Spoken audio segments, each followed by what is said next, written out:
우리를 사랑하시는 하나님 아버지, 모든 감사와 찬송과 영광을 오직 우리 아버지께만 드립니다. 우리의 영혼 하나님의 형상대로 존귀하게 또 아름답게 창조해 주시고 또한 구원해 주셔서 하나님의 자녀되는 권세와 또 영생의 소망을 주신 것 진심으로 감사드립니다. 구원받은 이후에도 우리를 눈동자처럼 지키시며 또한 능력의 말씀으로 우리의 심령을 더욱 강건케 하시며 또 우리 주님을 아는 지식에서 또 날마다 자라갈 수 있도록 때마다 일마다 늘 은혜 허락하심을 진심으로 감사드립니다.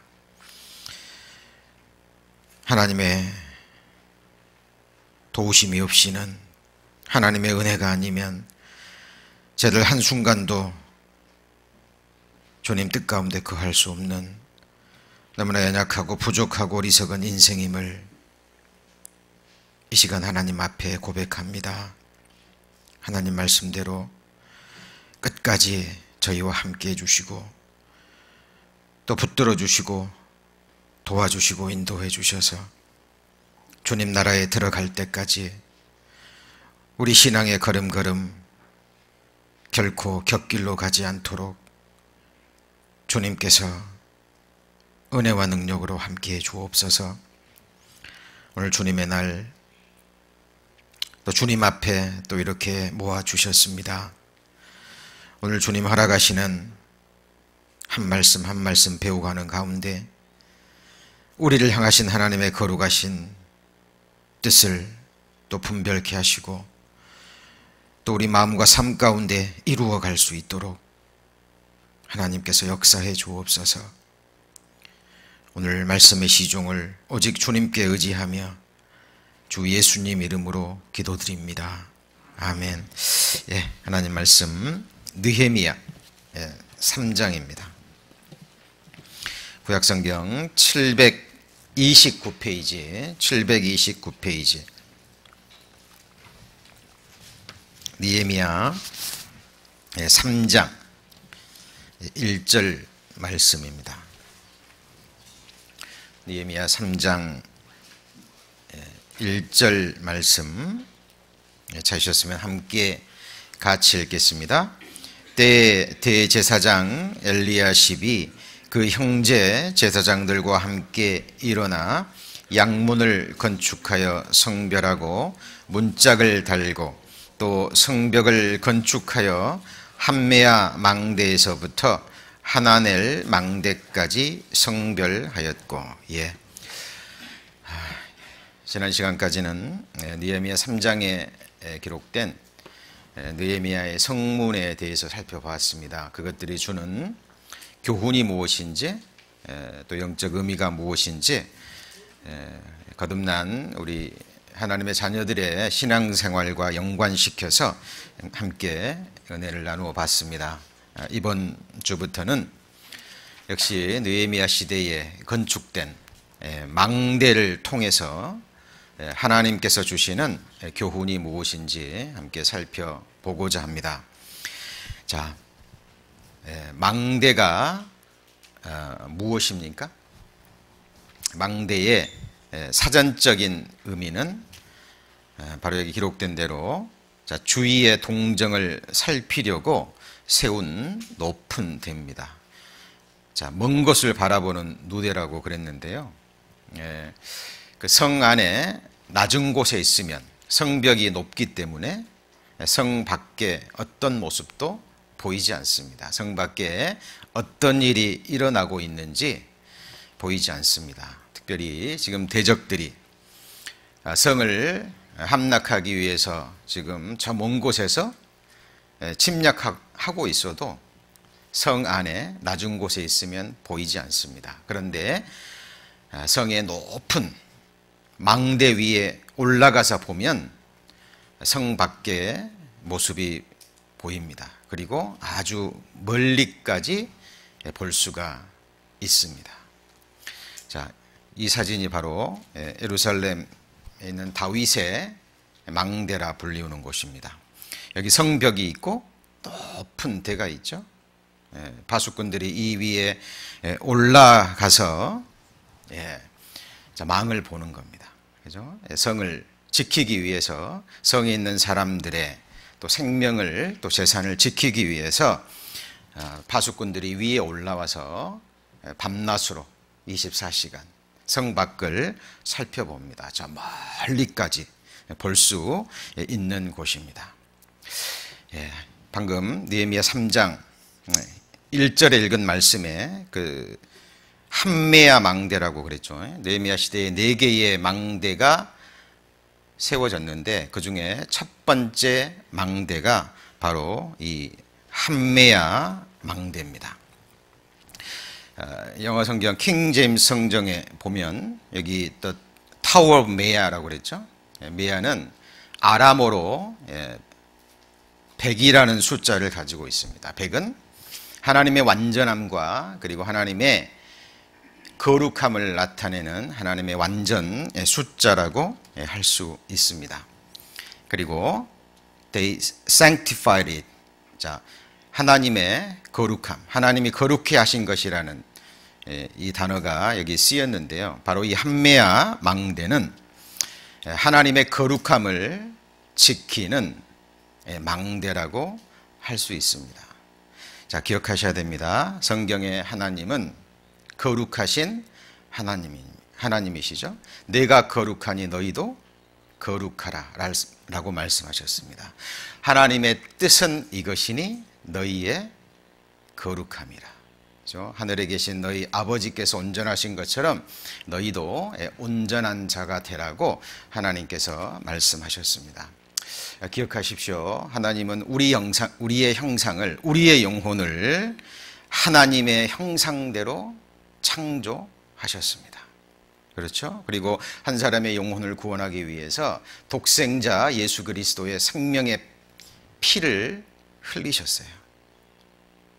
그리고 하나님이 우리와 같은 사람의 몸을 입고 이 땅에 오신 것은 우리를 하나님처럼 만들기 위해서입니다. 십자가에 피를 흘려주시고 영원한 속죄를 이루어 주신 것도 이제 나머지 생에 호리만한 죄에 대해서도 구별돼서 하나님의 거룩함을 삶 가운데 이루어가라는 하나님의 뜻이 그 복음 속에 사실 들어 있습니다. 자, 요한복음 10장 34절에도 이런 말씀이 있죠. 예수께서 가라사대 너희 율법에 기록한 바 내가 너희를 신이라 하였노라 하지 아니었느냐. 한번 같이 읽어볼까요? 성경은 피하지 못하나니 하나님의 말씀을 받은 사람들을 신이라 하셨거든. 너무 놀라운 말씀이죠. 여기 보면 성경은 피할 수 없습니다. 태초에 말씀이 계시니라. 이 말씀이 하나님과 함께 계셨으니 이 말씀은 곧 하나님이라 그랬죠. 천지는 없어지겠으나 내 말은 1.1핵도 빗나가지 않고 하나님께서 다 이루리라 라고 말씀하셨습니다. 이 세상은, 그리고 우리 인생들의 삶은 하나님의 말씀이 이루어지는 무대입니다. 그리고 이 하나님의 말씀은 씨앗과 같죠. 그리고 사람의 마음은 하나님의 말씀을 받는 씨앗을 받는 밭과 같습니다. 땅과 같죠. 그 씨앗 속에 어떤 형상이 들어있느냐에 따라서 나중에 어떤 모습이 드러납니다. 자, 우리 인생들의 마음의 밭에 하나님의 말씀에 씨앗을 받게 되면, 믿음으로 받아들이게 되면 결국 하나님의 형상이 이루어집니다. 그렇죠? 여기 예수님이 말씀하시기를 너희 율법에 기록한 바 그랬죠? 구약 성경과 신약 성경은 짝을 이루고 우리에게 진리를 말씀하고 계십니다. 여기서 기록된 율법에 기록된 내용은 바로 시편 82편에 기록된 말씀입니다. 한번 같이 읽습니다. 내가 말하기를 너희는 신들이며 다 지존자의 아들들이라 하였으나 너희는 범인같이 죽으며 방백에 하나같이 엎드러지리로다. 요한복음 10장 조금 전에 살펴본 말씀은 이 시편에 기록된 이 말씀을 예수님께서 친히 인용하셔서 우리에게 주시는 말씀입니다. 여기도 놀라운 말씀이 기록되어 있죠. 내가 말하기를 너희는 신들이며 다 지존자의 아들들이라 하였으나. 시편 다른 곳에 보면 종귀에 처하나 깨닫지 못하는 자는 멸망하는 짐승 같다 그랬거든요. 그렇죠? 이사야 49장 5절에도 여호와 보시기에 나는, 각 사람은 종귀한 자라고 말씀하십니다. 그렇죠? 우주보다 한 사람의 영혼이 더 귀하죠.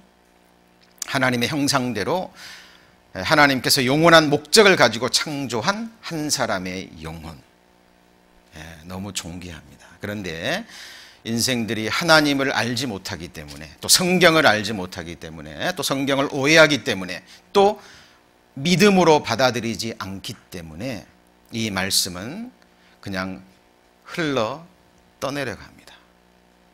기억하십시오. 하나님은 우리 영혼을 하나님의 형상대로 창조하시고, 그리고 우리를 구원하신 이후에 하나님의 거룩함이 우리 삶 속에 이루어질 때까지 하나님은 쉬지 아니하시는 분입니다.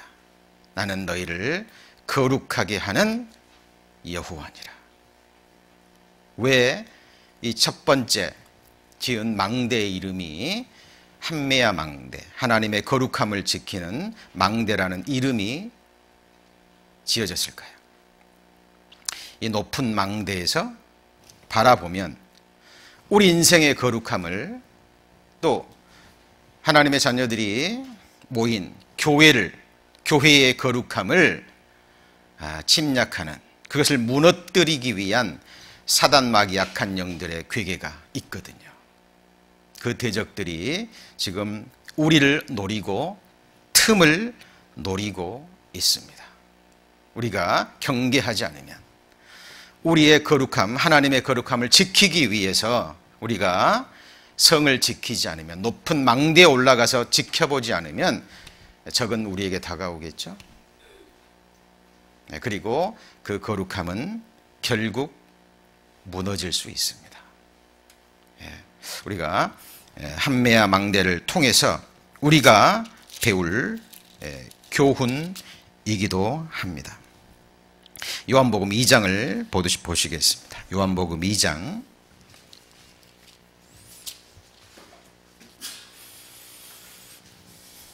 13절입니다. 신약성경 145페이지 요한복음 2장 13절입니다.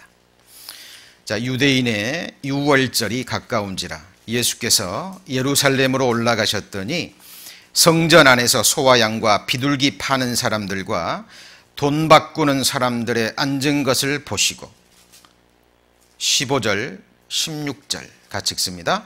노끈으로 채찍을 만드사 양이나 소를 다 성전에서 내어 쫓으시고 돈 바꾸는 사람들의 돈을 쏟으시며 상을 엎으시고 비둘기 파는 사람들에게 이르시되 이것을 여기서 가져가라.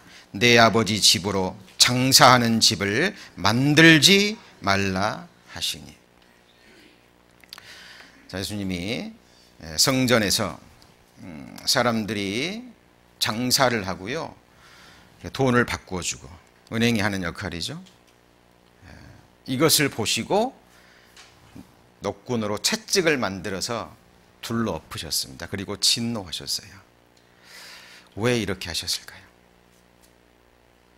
내 아버지의 집은 장사하는 집이 아니라 그랬죠. 만민의 기도하는 집이라고 말씀하셨습니다. 교회에서는 성경이 증거하는 예수 그리스도께서 머리가 되시고 반석이 되시고 앞서 행하시는 피로 사신 몸된 교회에서는 오직 기록된 하나님의 말씀만이 선포되어야 됩니다.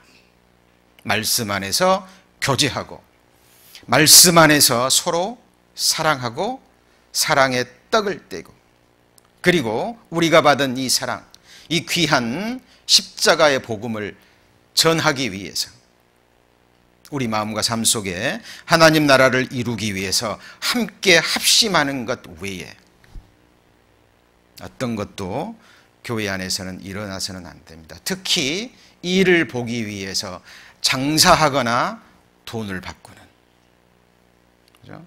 하나님의 거룩함입니다. 그런데 오늘날 이 성경을 올바로 배우지 못하고 오해하기 때문에 이러저러한 이유를 대고 교회 안에 이런 일들이 일어납니다. 왜 하나님이 예수님께서 진노하셨는지 우리는 생각해야 됩니다. 예수 그리스도는 어제나 오늘이나 영원토록 동일하십니다. 어떤 이유에서건 교회 안에서 이런 일이 일어나는 것은 하나님의 거룩함을 해치는 겁니다. 내가 거룩하니 너희도 거룩할지어다. 우리는 항상 성 안에 낮은 곳에 성벽 안에 갇혀서 우리 앞만 볼 것이 아니라 한매야 망대, 하나님의 높은 거룩한 망대에서 멀리 바라봐야 될 겁니다. 그죠? 이 하나님의 거룩함을 침략하기 위해서 쳐들어오는 악한 영들의 괴계가 없는지, 또 우리 안에 그런 요소들은 없는지 늘 생각하고 우리 이 망대를 통해서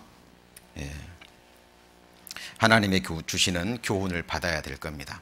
자, 두 번째 교훈은 우리가 하나멜 망대를 통해서 받아야 되는데요. 이 하나멜이라는 의미는, 자, 하나님은 은혜로우시다라는 의미가 됩니다. 성경의 하나님은 은혜의 하나님이십니다. 맞죠? 자, 고린도전서 15장 10절에 보면 사도 바울의 간증이죠. 나의 나된 것은 무엇으로 된 것입니까? 하나님의 은혜로 된 것이니, 이렇게 얘기합니다. 사도 바울은 거듭나기 전에 완전한 율법주의자였죠. 자, 행위로는 흠 잡을 것이 없는 그런 사람이었습니다. 그러나 다메섹 도상에서 예수님을 만나고 그의 생은 변했죠. 율법 행위가 하나님 앞에서는 저주라는 것을 깨닫습니다. 그리고 비록 자기가 행위는 완전했을지 모르지만 그 마음은요, 하나님 보시기에 너무 악한 죄성과 본성을 가지고 있는 죄인이라는 것을 사도 바울은 깨닫습니다. 그리고 이방인을 위한 위대한 복음의 사도가 되죠. 그리고 고백합니다. 나의 나된 것은 하나님의 은혜로 된 것이니 내게 주신 그의 은혜가 헛되지 아니하여 내가 모든 사도보다 더 많이 수고하였으나 내가 아니요 오직 나와 함께 하신 하나님의 은혜라고 성경에 기록되어 있습니다. 우리는 어떻습니까? 우리가 구원받은 것도 하나님의 온전한 은혜로 된 것이죠. 우리의 과거, 현재, 미래, 우리의 모든 죄는 주님이 가져가시고 우리가 지키지 못한 율법, 예수님이 우리와 같은 사람의 몸을 입고 오셔서 탄생부터 죽기까지 하나님 앞에 순종하시고 율법을 완성하시고 그 거룩한 완전한 삶을 오직 값없이 은혜로 우리에게 주신 분, 우리는 그것을 온전히 믿음만으로 하나님의 거룩함을 얻었습니다. 그죠? 우리가 구원받은 것도, 또 구원받은 이후에 이렇게 몸된 교회 안에 거할 수 있는 것도 하나님의 은혜입니다. 앞으로 이 땅에서 우리가 살아갈 많은 날들이 있을 겁니다. 그것도 오직 하나님의 은혜로 가능할 겁니다. 우리는 마태복음 20장에 기록되어 있는 그 품꾼의 비유를 기억합니다. 그죠? 제일 나중에 온 품꾼들이 있죠. 조금밖에 일을 하지 않았지만 그 주인은 아침에 일찍 온 사람들처럼 동일한 품삯을 지불합니다.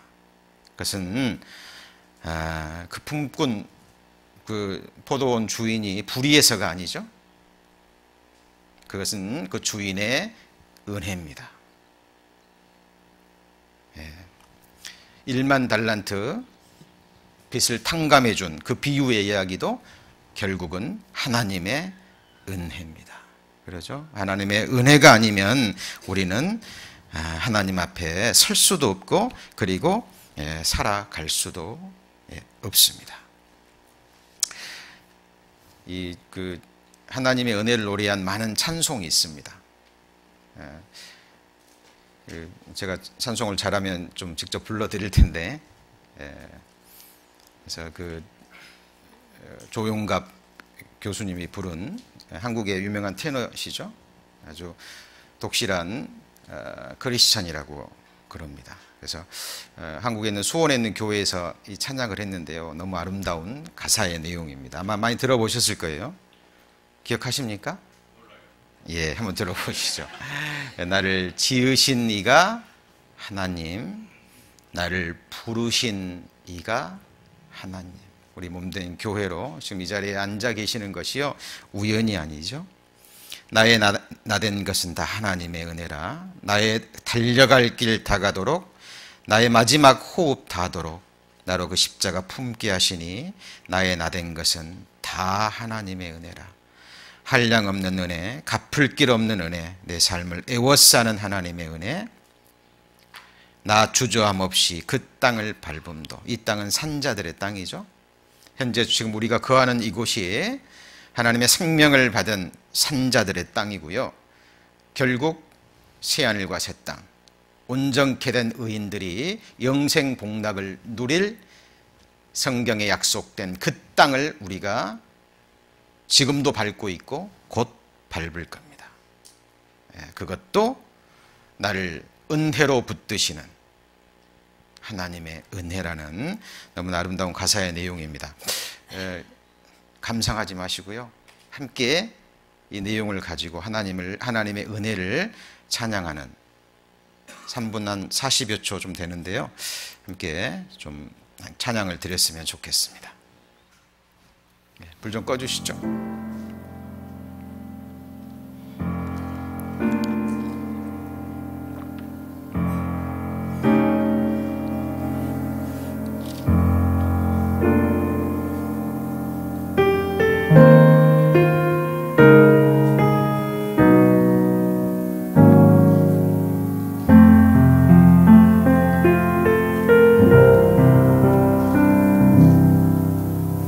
나를 지으신 이가 하나님,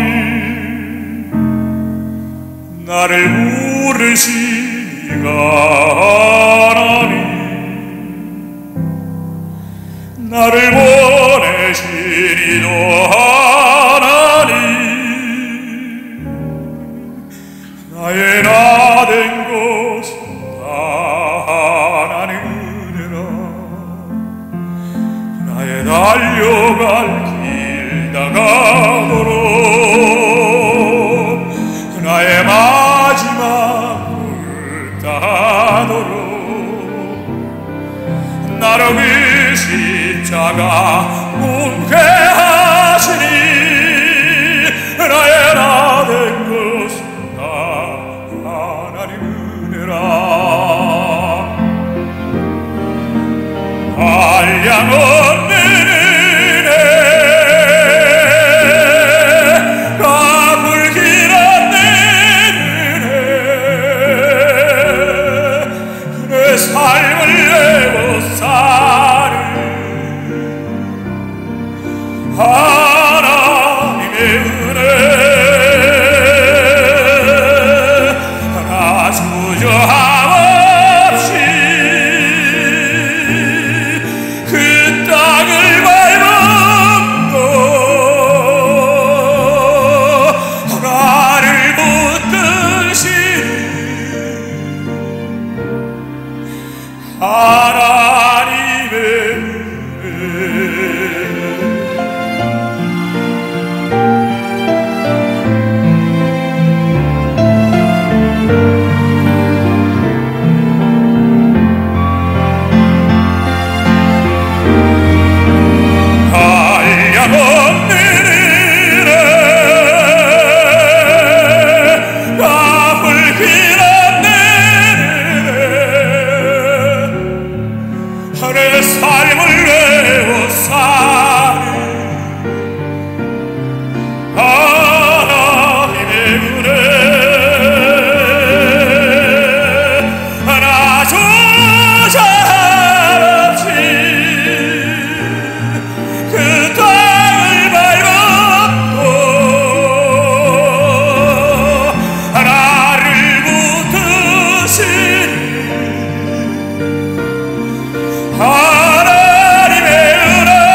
2장 1절입니다. 디모데후서 2장 1절.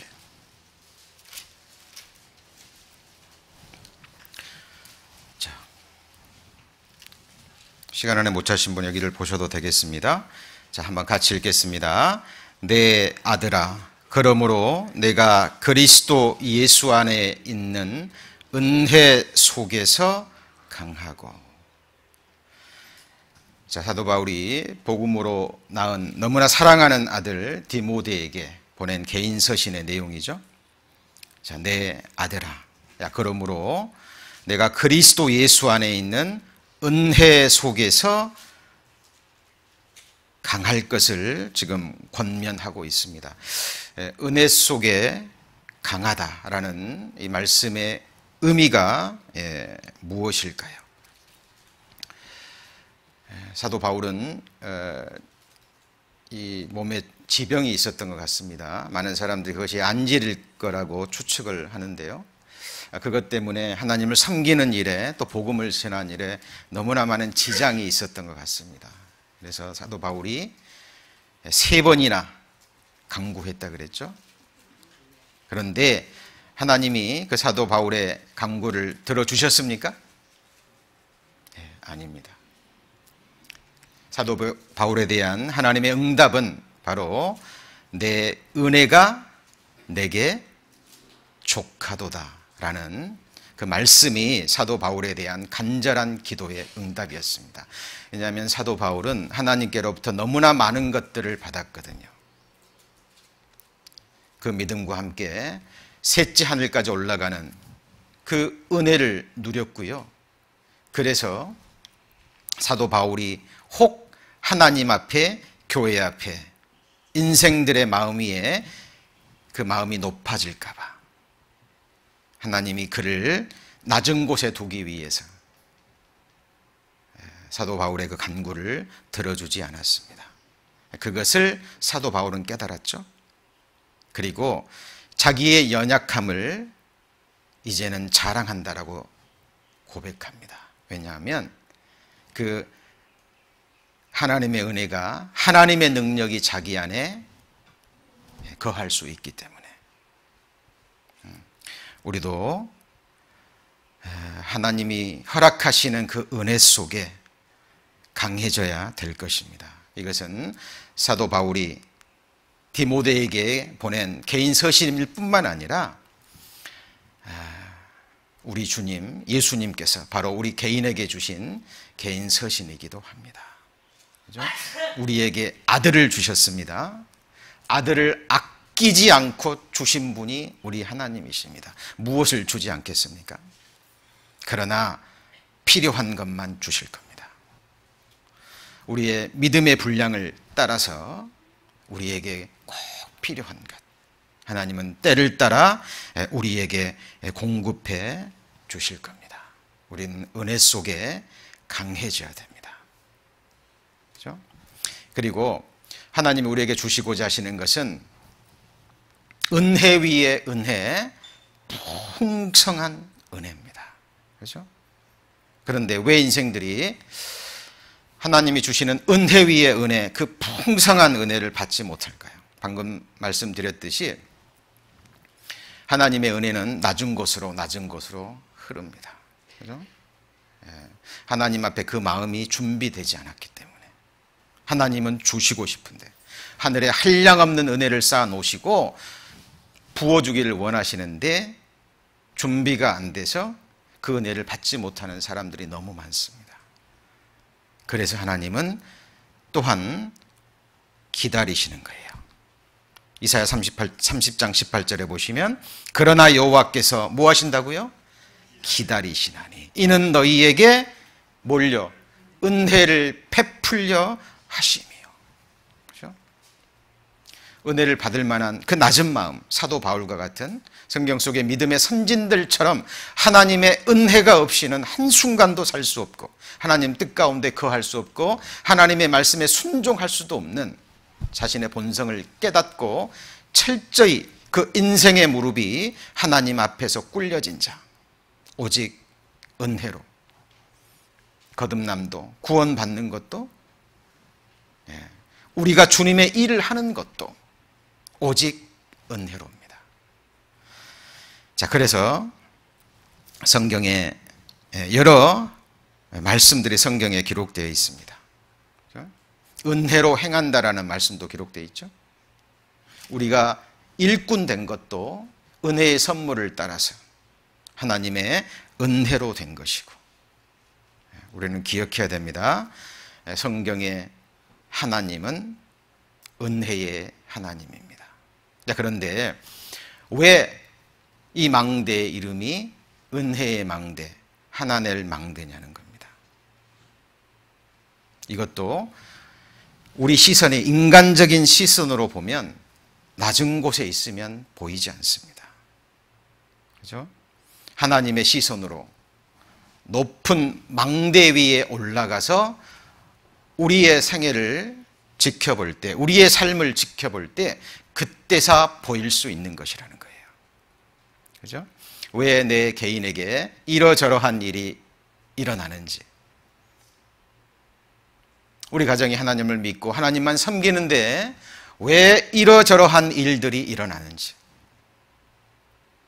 우리 교회가 분명 하나님이 살아 역사하시는 교회인데 왜 이러저러한 일들이 일어나고 또 이러저러한 일들을 하나님이 허락하시는지 우리 인간의 낮은 시선으로, 낮은 시각으로는 보이지 않을 때가 있습니다. 그런데 이 높은 망대, 하나님의 은혜의 망대, 하나넬 망대 위에서 살펴보면 보인다는 겁니다. 결국 우리를 사랑하시기 때문에 우리에게 은혜를 베푸시기 위해서 하나님이 허락하신 일이라는 것을 하나님은 보여주신다라는 겁니다. 비행기 타보셨죠? 이 땅에 있으면 잘 보이지 않습니다. 그리고 땅에 있는 것들이 크게 보입니다. 그러나 비행기를 타고 높이 올라가면 올라갈수록 큰 건물들도요, 성냥강처럼 보이다가 나중에는 하나의 점으로 보이다가 더 높이 올라가면 사라져버립니다. 하나님의 시선으로 볼 때 우리가 살고 있는 이 지구는 이사야서에 기록된 것처럼 떠오르는 먼지고 욥기서에 기록되어 있는 것처럼 하나의 티끌에 불과합니다. 우주를 찍은 사진 보셨죠? 명왕성에서 지구를 바라보면 하나의 작은 티끌로 보입니다. 그죠? 태양계도 은하계 속에 들어가면 사라져버리죠. 은하계도 대우주 속에 들어가면 또 사라져버립니다. 우리가 살고 있는, 지구가 살고 있는 큰 집, 이 우주, 그 우주를 오직 말씀으로 창조하신 하나님, 그 하나님은 한 사람의 인생을 창조하실 때도 원대한 계획을 가지고 뜻을 가지고 창조하셨고, 우리를 구원하실 때도 지금 이 땅에 이렇게 신앙생활을 허락하시는 것도, 우리 인생의 눈으로 보면 주일날, 수요일날 잠깐 왔다 가고 봉사하고 교제하고, 인간적인 눈으로 보면 단순하게 보일 수도 있습니다. 그러나 이 신앙생활 속에 하나님은 너무나 큰 뜻을 품으셨습니다. 그죠? 우리에게 은혜를 베푸시기 위해서, 놀라운 하나님의 은혜. 그러기 위해서 우리의 삶을 하나님은 계획하시고 그리고 이끌어 가십니다. 인간의 눈으로 보면, 인간의 시각으로 낮은 곳에 보면 이해하지 못할 수가 있습니다. 그러나 높은 망대 위에서 바라보면, 우리의 과거를 봐도 지금 현재를 보아도 앞으로도 마찬가지입니다. 모든 것이 하나님의 은혜입니다. 어디에서 누구의 시선으로 바라보느냐에 따라서 완전히 달리 보이는 거 아시죠? 성경은 진리의 말씀입니다. 우리 형제자매님들 지금 어디에 서서 우리의 인생과 우리 교회를 바라보고 계십니까? 우리 인간의 시선은요, 이 작은 손바닥 하나만으로 가려봐도 보이지 않습니다. 지금 이 교회당 밖에서 어떤 일이 일어나는지 모르시죠? 하나님은 영원에서 영원을 보시는 눈이십니다. 천년도 하나님의 눈에는 밤의 한 경점 같을 뿐이에요. 시간을 창조하신 하나님, 하나님은 영원의 관점에서 우리 인생을 바라보시고 다루시고 그리고 이끌어 가십니다. 그것은 하나님의 은혜의 관점이에요.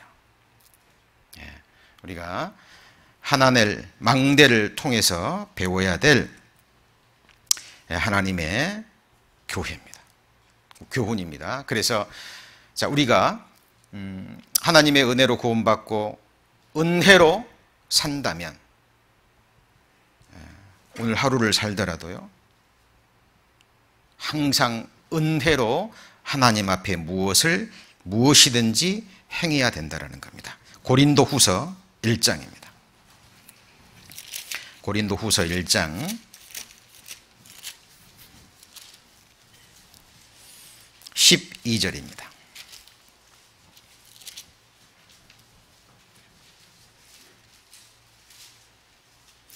고린도후서 1장 12절. 자, 같이 읽습니다. 우리가 세상에서 특별히 너희에게 대하여 우리 하나님의 거룩함과 진실함으로써 하되 육체의 지혜로 하지 아니하고 하나님의 은혜로 행함은 우리 양심에 증거하는 바니 이것이 우리의 자랑이라. 자, 하나님의 사람들은 오직 하나님으로, 예수 그리스도로, 그의 십자가로 자랑해야죠. 여기 우리가 세상에서 특별히 너희에게 대하여 하나님의 거룩함과 진실함으로써 하되 그랬죠. 육체의 지혜를 하지 아니하고 하나님의 은혜로 행함은, 오직 은혜로 구원받고 은혜로 사는 하나님의 사람들은 하나님 앞에서건 형제자매를 대하건 세상 사람들을 대하건 다 하나님의 은혜로 행하게 되어 있습니다. 하나님의 은혜로 자랑하는 그리스도인들, 그렇죠? 이 사람들은 바로 하나님의 망대, 은혜의 망대 위에서 모든 것을 바라보고 생각하고 그리고 판단하는 하나님의 사람들입니다. 자, 그리고 세 번째 망대가 바로 풀무망대, 화덕의 망대라고 부르는 곳인데요. 자, 여기 보면 하렘의 아들 말기야와 바핫모함의 아들 핫숲이 한 부분과 풀무망대를 중수하였고, 왜 하필 풀무의 망대일까요? 풀무가 어떤 곳인 줄 아시죠? 자, 그 쇠, 놋 이런 것들을 녹여가지고요, 평안할 때는 농기구들을 만들고, 그리고 또 전쟁을 대비해서 무기도 만들고, 그죠? 이것이 바로 풀무에서 하는 일인데요. 또 이 풀무는 또 이 연단하는 곳이잖아요. 쇠와 또 정금 같은 것을 연단하는 곳이기도 합니다. 여기 보시면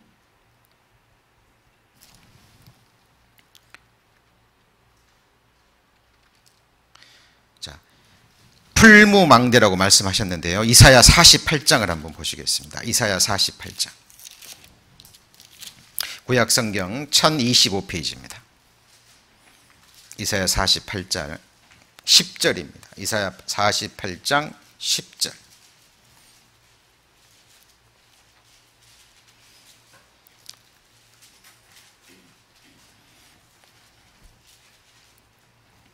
자, 같이 읽습니다. 보라, 내가 너를 연단하였으나 은처럼 하지 아니하고 너를 고난의 풀무에서 택하였노라. 성경에 보라라는 말씀이 많이 있죠. 우리 창조주 하나님도 보셔야 되고, 인간 역사를 주관하시는 전능자도 보셔야 되고, 우리의 죄를 지고 가는 하나님의 어린 양도 보셔야 되고, 또 우리를 온전케 하시는 주님도 보셔야 되고, 또 하나 봐야 될 것이 바로 우리를 기록된 대로 하나님 우리를 연단하셨는데 은처럼 하지 아니하고 너를 고난의 풀무에서 택하였다라고 말씀하십니다.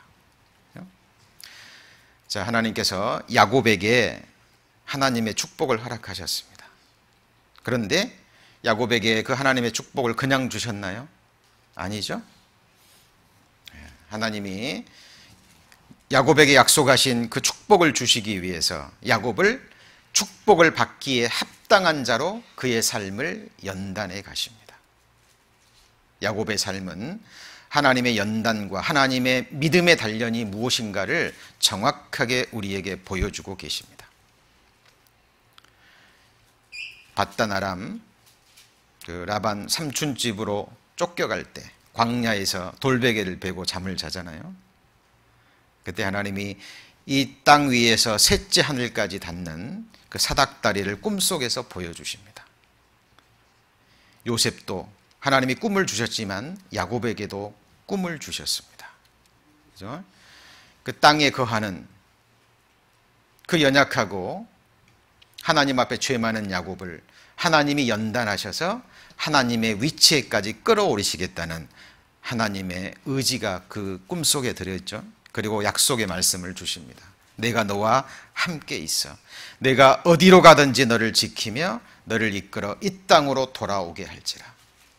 내가 내게 허락한 것을 다 이루기까지 너를 떠나지 아니하리라. 하나님은 축복을 허락하시고 그 약속의 말씀을 주셨지만 야곱의 생애를 보십시오. 야곱의 생애는 고난 그 자체였습니다. 나중에 스스로 고백하기를 자기 인생의 나그네 길 130년의 삶이 험악한 삶이라고 표현합니다. 그러면 하나님이 요셉에게 그 약속을 지키지 않으셨습니까? 아닙니다. 하나님은 다 지키셨어요.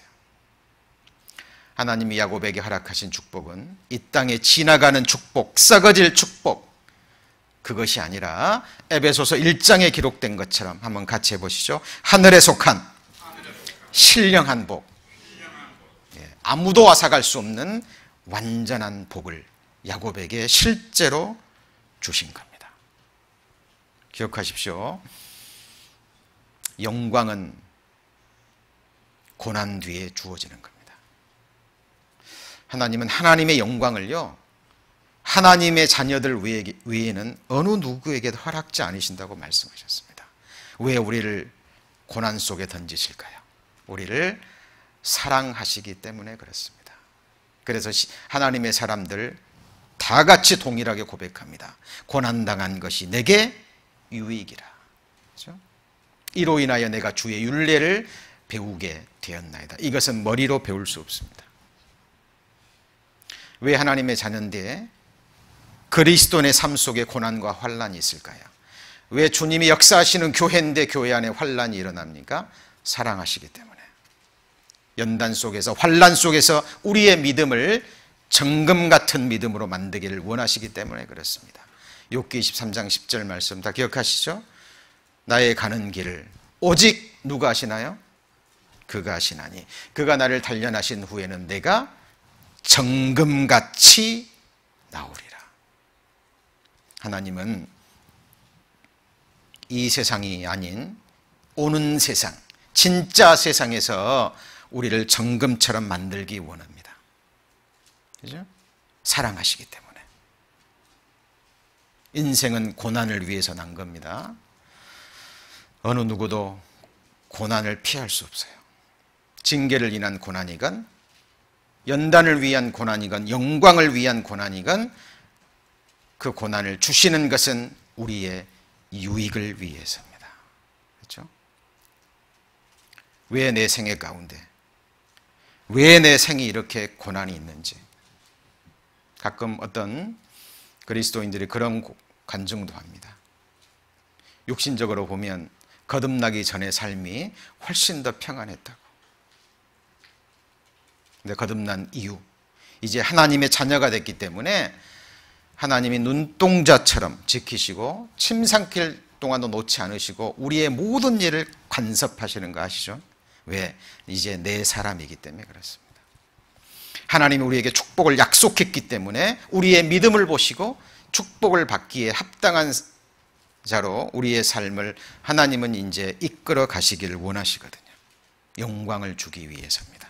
그래서 하나님은 우리를 고난의 풀무에서 택하셨다라고 말씀하고 계시는 거예요. 자, 거기 이사야 48장 10절 다시 보시면, 보라 내가 너를 연단하였으나 은처럼 하지 아니하고 너를 고난의 풀무에서 택하였노라. 11절 같이 읽습니다. 내가 나를 위하여 이를 이룰 것이라. 어찌 내 이름을 욕되게 하리요 내 영광을 다른 자에게 주지 아니하리라. 자, 우리를 창조하신 것 첫 번째 누구를 위해서 창조하셨습니까? 하나님 자신을 위해서입니다. 맞죠? 토기장이가 진흙으로 그릇을 만듭니다. 누구를 위해서 만들어요? 나를 위해서 만든 겁니다. 우리 인생들이 뭔가를 만들고 값주고 뭔가를 삽니다. 누구를 위해서요? 나를 위해서 사는 겁니다. 그 권한이 내게 있는 거예요. 성경에 나와 있는 하나님과 우리 인생들의 관계 여러 가지가 나와 있습니다. 창조주와 피조물, 맞죠? 창조의 목적은 바로 우리를 아내 삼기 위해서. 남자가 왜 결혼할까요? 네. 아내를 위한 것은 두 번째입니다. 누구를 위해서요? 나를 위해서 하는 겁니다. 하나님 우리를 창조하셨습니다. Your maker is your husband. 우리를 만드신 이유는 하나님의 신부로 삼기 위해서. 토기장이가 자기를 위해서 그릇을 만들듯이 우리를 구원하신 것도, 우리의 죄를 없이 하는 것도, 우리 죄를 기억지 아니하시는 것도, 곧 나는 나를 위하여 내 허물을 도말하는 자니 내 죄를 기억지 아니하리라. 십자가에서 우리의 모든 죄를 도말하시고 다 이루었다 하시고 피의 언약을 주셨잖아요. 기억지 않겠다고. 누구를 위해서요? 하나님을 위해서. 첫 번째입니다. 왜 우리를 연단하십니까? 여기 기록됐잖아요. 하나님 자신을 위해서. 왜? 우리가 하나님처럼 돼야, 우리 안에 그리스도의 형상이 이루어져야 우리가 천국에 갔을 때 나를 통해서 하나님의 의가 드러나거든요. 맞습니까? 예. 복음에는 하나님의 의가 나타나서 믿음으로 믿음에 이르게 하나니 기록된 바 오직 의인은 믿음으로 말미암아 살리라. 하나님이 말씀하셨습니다. 오직 믿음에서 믿음으로. 우리를 통해서 드러나야 될 것은 우리 자신의 썩어질 의가 아니라, 인간의 의가 아니라 오직 하나님의 의입니다. 많은 인생들이 성경을 모르고 하나님의 의를 모르기 때문에 자기 의를 세우려고 힘써 하나님의 의에 복종치 아니합니다. 그리스도의 삶 가운데 내가 드러나면, 인간의 의가 드러나면 안 됩니다. 그리스도인들 사이에 인생이 영광받으면 안 된다니까요. 저는 늘 기도합니다. 우리 LA 교회 오직 영광 받으실 분은 성경에 하나님 오직 한 분뿐이셔야 됩니다. 맞습니까? 우리 가운데 높임 받을 분은 오직 성경의 하나님 예수님 뿐이셔야 돼요. 하나님은 내 영광을 다른 이에게 주지 않겠다. 연단에 여러 가지 의미가 있습니다만은 이 하나님의 연단을 받은 그리스도인들은 오직 매 순간 언제 어디서 누구와 무엇을 하건 간에 오직 하나님의 영광만을 생각합니다. 최고의 죄가 하나님의 영광을 취하는 거예요. 그 위대했던 모세, 얼마나 위대했습니까? 40년 동안 애굽의 상문과 못을 익히고 40년 동안 미디안 광야에서 철저히 깨진 모세, 40년 동안 이스라엘 백성들을 너무나 잘 인도했습니다. 누구보다 온유함이 승했던 그 모세, 그죠? 조금만 어려운 일만 있어도 모세를 원망했습니다. 이스라엘 백성들은. 모세는 그들을 아들처럼 마음에 품고 인도했던 모세. 그가 광야 마지막 때 하나님의 영광을 딱 한 번 범합니다. 우리가 너희를 위하여 물을 내랴. 말씀으로만 물을 내면 되는데, 그리고 하나님이 주시는 거지 모세가 줍니까 물을? 하나님의 한순간의 영광을 취한 모세를 향해서 진노하십니다. 그리고 가나안 땅에 들어가지 못해요. 그 위대한 하나님의 사람 모세도 그러하였을진데, 형제자매님들 생각하셔야 됩니다. 그죠? 우리의 삶을 통해서, 나를 통해서, 우리 교회를 통해서 드러나야 될 분은 내가 아니고 어떤 인생도 아니고 오직 그리스도입니다. 이것이 바로 연단의 결과가 돼야 돼요. 연단에 많은 부분들이 있을 수 있습니다. 그렇죠? 우리를 낮추시고 우리를 은혜 속에 강하게 하시고, 그렇죠? 예. 형제자매를 섬기기에, 교회를 섬기기에 부족함이 없는 자로 연단에 가는 여러 가지 모습이 있습니다만은, 여기 기록된 대로 최고의 연단의 결과는 바로 이런 것입니다. 그렇죠? 왜 하나님이 우리 삶 속에 고난을 허락하시고 우리를 왜 연단하시냐 그 말이에요. 도가니는 은을, 풀무는 금을 연단하거니와 여호와는 오직 우리의 마음을 연단하십니다. 그죠? 예. 하나님이 우리와 함께 하시는 여러 가지 이유가 있습니다만은, 자, 우리를 연단하시기 위해서입니다. 그죠? 로마서 5장 4절에 보면 인내는 연단을, 그리고 연단은 소망을 이루는 줄 알미라. 그죠? 우리 삶 가운데 고난이 있고 어려움이 있습니다. 우리 인내합니다. 그죠? 그 인내 속에서 우리의 삶이 연단이 되는 거죠. 그 연단의 과정을 통과했을 때 우리에게 진정한 소망이 주어지는 겁니다. 그래서 우리 신앙생활 단계가 있잖아요. 이제 거듭나게 되면 어린아이처럼 신령한 젖을 먹습니다. 그러나 때를 따라 공급되는 양식을 먹고 성장을 하게 되죠. 나중에 장성한 자가 되면, 자, 하나님의 말씀을 분별하게 됩니다. 그런데 그 결과는 바로 방금 말씀드린 연단의 결과여야 됩니다. 히브리서 5장입니다.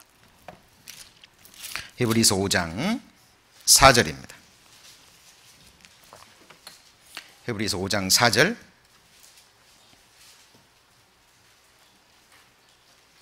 히브리서 5장 4절 14절입니다. 14절 같이 읽습니다.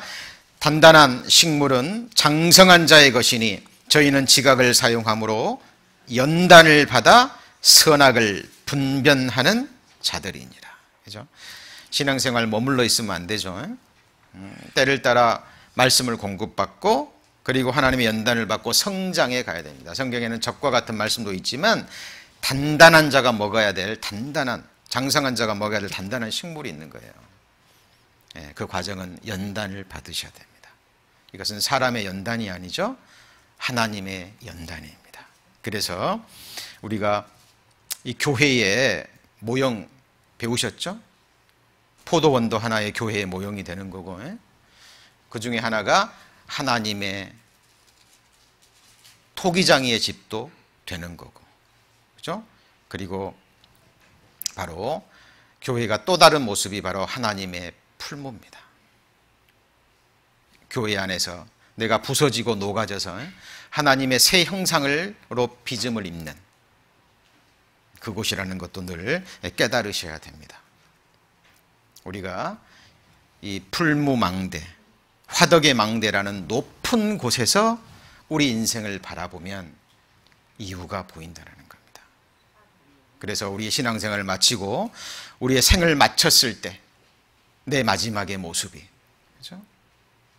오직 하나님의 영광만을 위해 살았고 또 하나님의 영광만을 갈망하는 하나님의 사람으로 마지막에 빚어진다면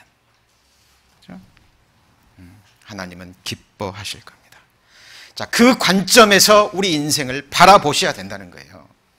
인간의 낮은 관점에서. 그렇죠? 왜 내게 이런 고난이 있는가? 왜 복음 있는 교회에 이런 환난이 일어나는가? 인간의 시각으로 보면 보이지 않는다는 겁니다. 그런데 이 시각에서 보면 보입니다. 마지막 망대는 큰 망대입니다. 자, 그 다음은 두고와 사람들이 한 부분을 중수하여 내어민 무슨 망대죠? 큰 망대와 마주대한 곳에서부터 오벨 성벽까지 이르렀느니라 그랬는데요. 자, 이 큰 망대는 다른 세 망대하고 또 다른 특별한 망대입니다. 왜냐하면 이 망대에서는 성 밖의 대적들도 이렇게 지키지만 왕궁에서 가장 가까운 곳에 있는 망대입니다. 자, 저건 외부에서도 올 수도 있지만 내부에서 일어날 수도 있죠. 그래서 정예 부대들이요, 최고의 장수들이, 왕의 최측근 정예 부대들이요 지키는 망대입니다. 그래서 왕의 통치를 지키는 망대, 모든 망대 중에서도 가장 중요한 망대고, 그래서 이름도 여기 큰 망대라고 성경에 기록되어 있습니다. 이사야 32장 8절에 보면 같이 읽습니다. 고명한 자는 고명한 일을 도모하나니 그는 항상 고명한 일에 서리라. 좀 어려운 단어죠. 고명이라는 게요, 높을 꽃자의 발걸명입니다. 높고 밝은 곳에 섰을 때 멀리 보이고 정확히 보이고 전체가 보일 수 있습니다. 그렇죠? 우리 형제자매님들 무엇을 바라십니까? 내 생에 누가 통치해 주기를 바라셔요? 여러분 자신이요? 그러면 인생은 망합니다. 내가 내 인생의 통치자가 되면 그 인생은 가장 저주의 인생입니다. 세상 눈으로 보면 똑똑한 사람들 같죠? 우리 인생은 너무나 연약합니다. 부족합니다. 그렇잖아요. 내 삶의 문제, 작은 문제 하나도 해결할 수 없는 연약한 존재가 인생이라는 존재입니다. 그러나 전능자가 내 생에 마음 보좌에 앉으셔서 내 마음을 통치한다면, 내 생애를 통치하고 이끌어간다면, 그 전능자가 우리의 가정의 주가 되셔서 우리 가정을 지키고 보호하고 인도해 가신다면, 성경의 하나님이 몸된 교회의 주가 되셔서 우리 교회를 실제로 통치하신다면,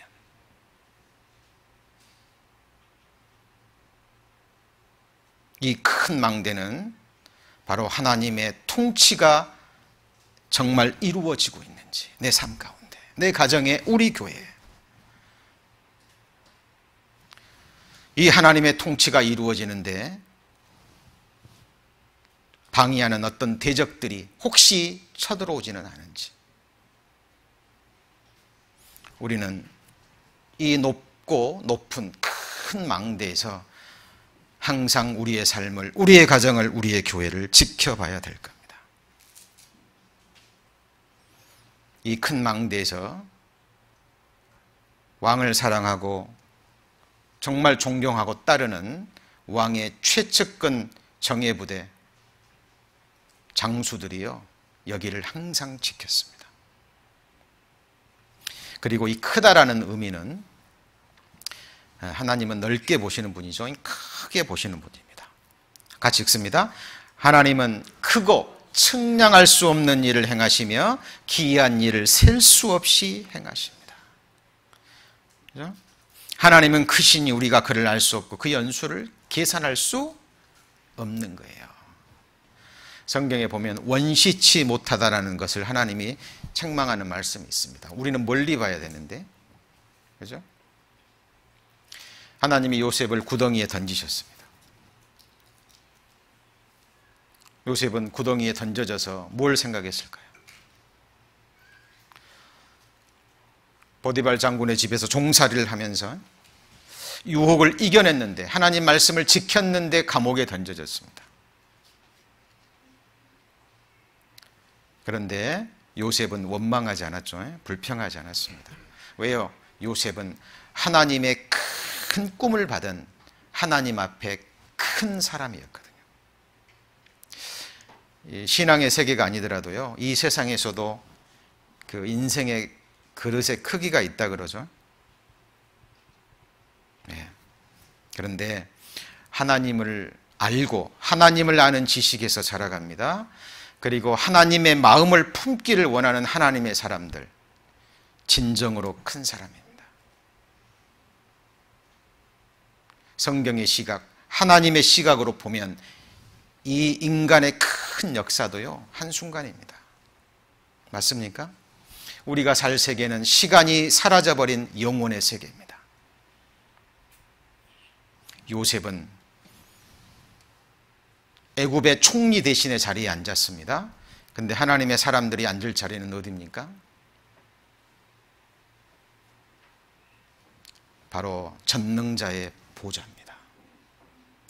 그거 아시죠? 성경은 피할 수 없습니다. 예수님이 말씀하셨죠. 내가 이기고 내 아버지 보좌에 앉은 것처럼 이기는 그에게는 내 아버지의 보좌에 앉게 하리라. 믿음으로 이기는 그리스도인들, 그리스도의 형상을 이루셔서 아버지 보좌에 앉으셔서 예수님과 함께 영원한 왕이 되게 하실 겁니다. 하나님은 이 큰 그림을 가지고 한 사람의 그리스도인의 인생을 드라이브해 가십니다. 요셉은 총리 대신에 자리에 앉고 거기에서 자기 가족들의 생명을 구하고 만민의 생명을 구했을 때 그 인생의 마지막에 간증하잖아요.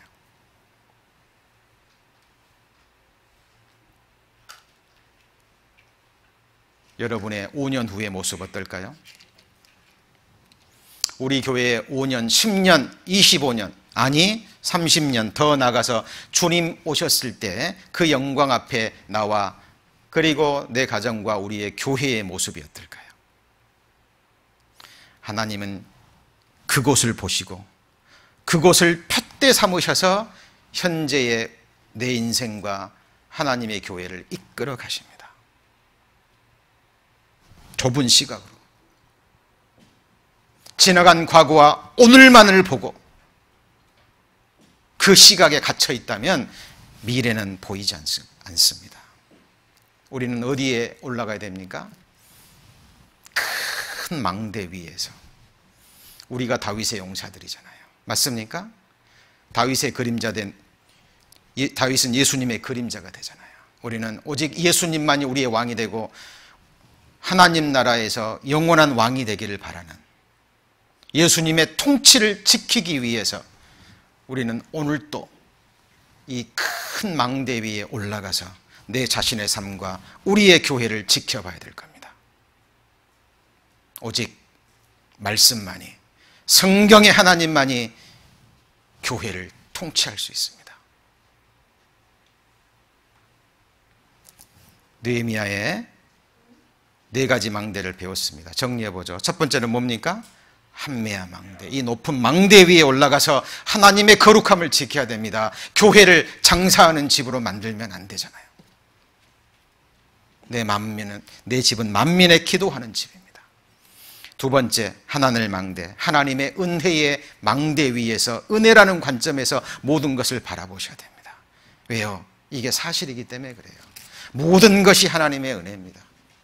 은혜로 사는 사람은 항상 감사해요. 감사로 제사를 드리는 자가 하나님을 영화롭게 합니다. 세 번째는 풀무의 망대죠. 화덕의 망대.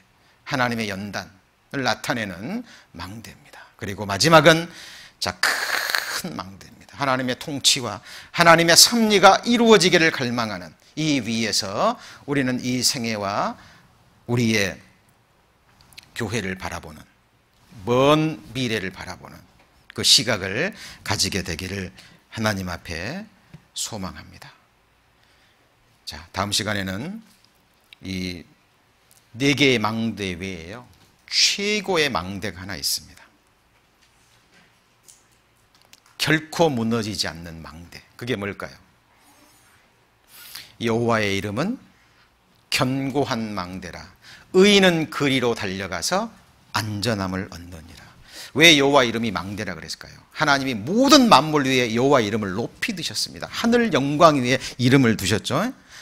이제는 최고의 높은 망대, 여호와의 이름이라는 망대 위에서 내 생애와 역사를 살펴보는 그 부분을 다음 시간에 배워보고자 합니다. 기도하시겠습니다. 하나님 감사합니다.